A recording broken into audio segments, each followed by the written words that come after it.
Let's see. Is it gonna hold? Oh, wow.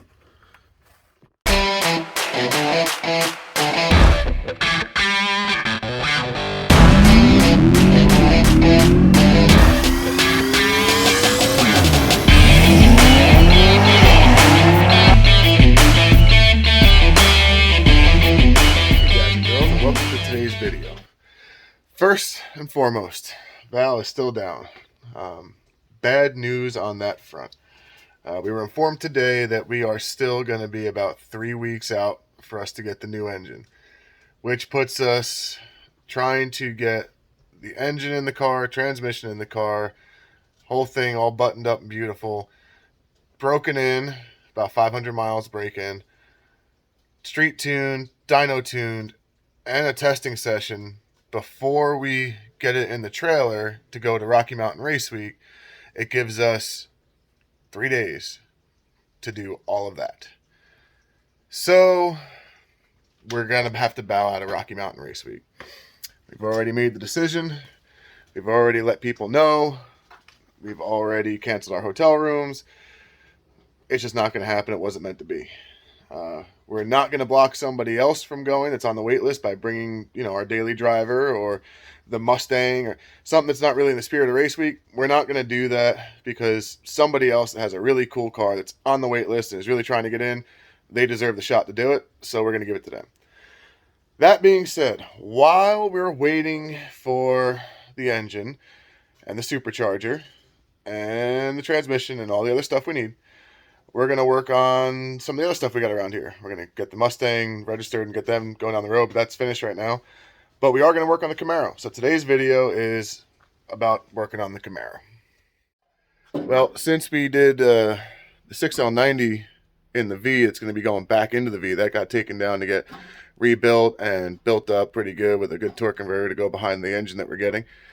We didn't want that 4L80 sitting around forever, so it's going to go in the Camaro. Why not? I have it sitting here. Let's see what we got. So the first thing you have to know is that the Camaro, I'm building it all by myself and doing most of the fabrication by myself because I'm not going to waste a bunch of money and stuff that this is not something that is normally done.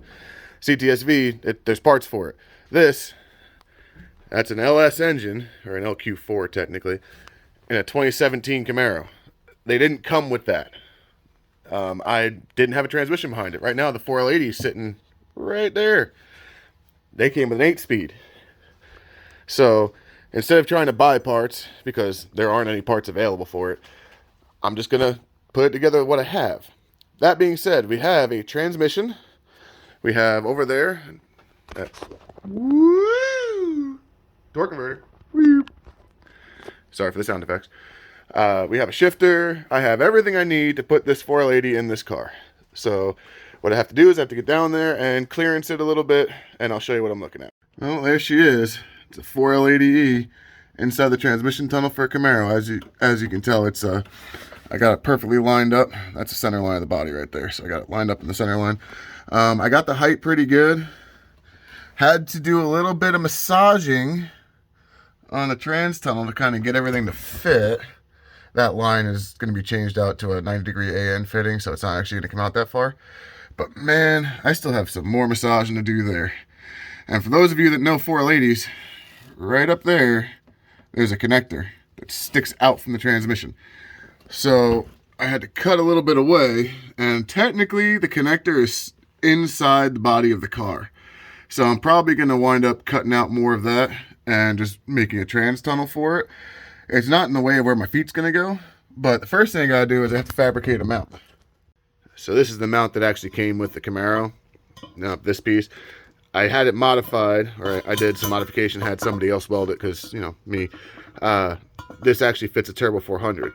The 4L80E is about 3 inches longer than a Turbo 400, so this mount's not going to work. I'm going to keep this in case I decide to go Turbo 400 or Power Glide in the future because they should be the same length. And I just have to fabricate my own. So, bolt bin, or scrap steel bin. For those of you that are professional fabricators and welders, now's the time to turn this off.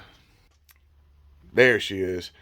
I made myself a little welding bench out of jack stands and a piece of plate steel I had laying around here. So, that's the way to do it. what the plan is I have a bunch of these.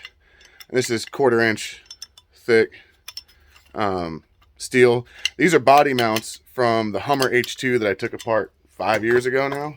Oh, 7 years ago. My God, it's been that long. So I have a bunch of that, and I have a bunch of this square tube.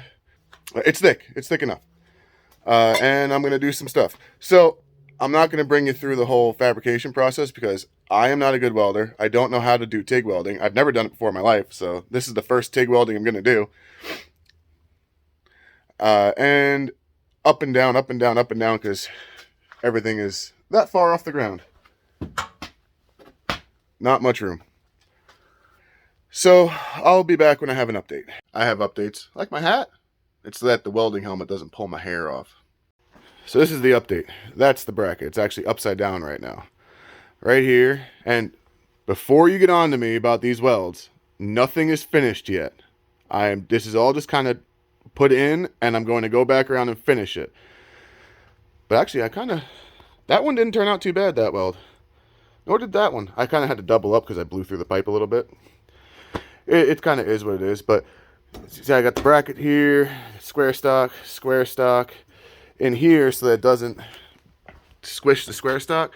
I got 2 pretty thick steel spacers, no H. Yeah, I ground that one down. I have to go through that again.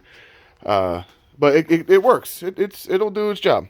So I'm gonna get finish welding on that, and then see if it fits.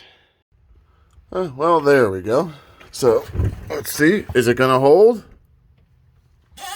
Oh, wow. Okay, I'm kind of surprised that held. My welding and fabrication skills are garbage, but I mean, it works. It clears the pan, both sides, holds it up. I mean, I'm gonna have to do some painting and some other stuff on it, and the welds are god-awful terrible. Yeah, if you're a professional welder or fabricator, feel free to judge the crap out of me. That's not good. But it's held, it's in place. It's actually, the car's sitting level, so transmission's sitting pretty level. I mean, it's all right. The angle for the drive shaft, which I measured, looks to be pretty good. Because, you know, it goes from there to there. I haven't messed with anything from here back, really. I do have these fuel lines I gotta, kind of put where they gotta go. But it looks like the transmission's in there. So the next part is gonna be to clearance a little bit more room there. She's pretty much done there. It's as good as it's gonna get. I added that piece there for a little bit of structure. It's fine, it'll work. So that's done. After I did that, next piece was to put the shifter in. Well, actually, it was to put torque converter in, which I had to put some spacers in there, but the torque converter's in. So that's all good to go. Then we turned around, and the last piece of will it all fit and will it all work? I know that the electronics will work because Holly, Terminator, just get a 480E harness, plug it in, tell the computer, hey, it's a 480E. It'll work. But the thing was the shifter. Would the shifter work? I don't know about you, but I'd say that's pretty good right there. And, believe it or not, it works.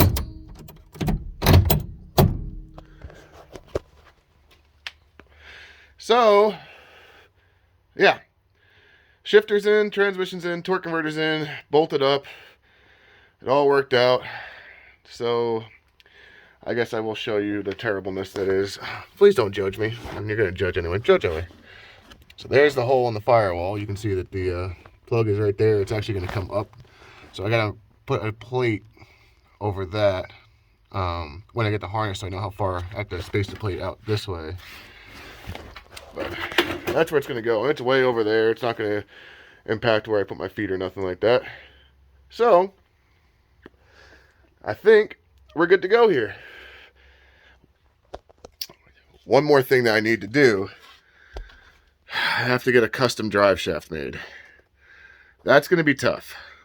I think there's a couple custom drive shaft shops around me that I can call up and see if they can make something. I really want to try to keep the Camaro rear rear end on it for right now, because that's just a whole lot of money that I just don't have to change out the rear end and go to like a 488 or something like that. Yes, I know this rear end is not going to hold a ton of power, but we should be good to go with it. So we'll see if we can get a custom drive shaft made. I know it's going to cost a bunch of money, but it is what it is. The good news, however, is that I have somebody I think that's going to buy this short block from me. And well, when I say short block, it doesn't have pistons or rods in it, but I think I have somebody that's going to buy that crank from me. That transmission over there, the Turbo 400 that was in the car, some other parts and pieces I have up here. And if all goes well and they do buy that, I'll have enough money to purchase a drive shaft, and I need some wastegates and some piping, and then we're good to go. Well, it appears I was being a little dramatic earlier, 2 seconds ago. Getting a custom drive shaft was really easy. I called a local company. They had all the pieces in stock, including a Sonax coupler for the rear end. I was amazed. Gave a measurement. A day and a half later, they had this. Ready to go. Custom link drive shaft 4L80E. Sonax coupler for the rear diff on the 17 Camaro SS. The only question is, did I do a stupid and measure incorrectly, or did I measure it correctly? We're about to find out. Alright. See if she fits. Oh, fits in the 4L8. Wow. She fits, she sits.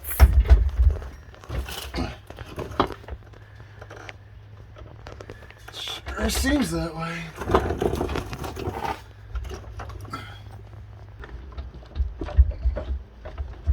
There we go. Whew. It fits. Oh, it's got good run out and everything. Alright. For those of you asking, yes, I did load the suspension before I measured it. I know that it's an independent rear suspension. It's not really going to move as the car gets loaded, but bushings and whatnot, so I did load it before I measured it. I do love how the Hummer bolts are coming right back into play. Well, it wouldn't have the name it did, or does. These are bolts from the Hummer. Yep. These are bolts from the Hummer. That's why they're yellow, because the Hummer was yellow. Obviously going to be getting correct bolts for this, but in this particular stage, I think we're good. In true fashion, never filmed an outro, but that's going to do it for this video. Transmission, shifter, drive shaft, it's all in. Happy news is we did sell the engine block, and I did order more parts. So, like this piece. This is the piece that goes on the back of the turbo, and I'm mocking it up with some stainless steel pipe to make a downpipe. Wastegates on their way. The Holley transmission harness on its way. Some cold side piping and stuff is on its way. And I don't have a blow-off valve. Don't really need it. I mean, you don't need to get rid of boost. We don't need that kind of negativity in our lives. But I do have some more stuff on the way. And I will be doing more work on the Camaro, being that we are not doing any work on the CTS-v for at least another couple weeks. So, being that we're not going to be going to race week, and we're not going to be spending all that money on it, we're going to try to get the Camaro finished, and get the CTS-v finished, so that we can test the CTS-v all summer before race week 2.0, and maybe actually get the Camaro going down the track. Or blowing up an engine. Or blowing up an engine while going down the track. Hopefully not that one, because track workers get really mad when you do that. But that's going to do it. Thanks for watching. Not your standard video, and we hope to be back to more entertaining stuff in the next coming weeks. But that's all we got for now, so we'll see you in the next video.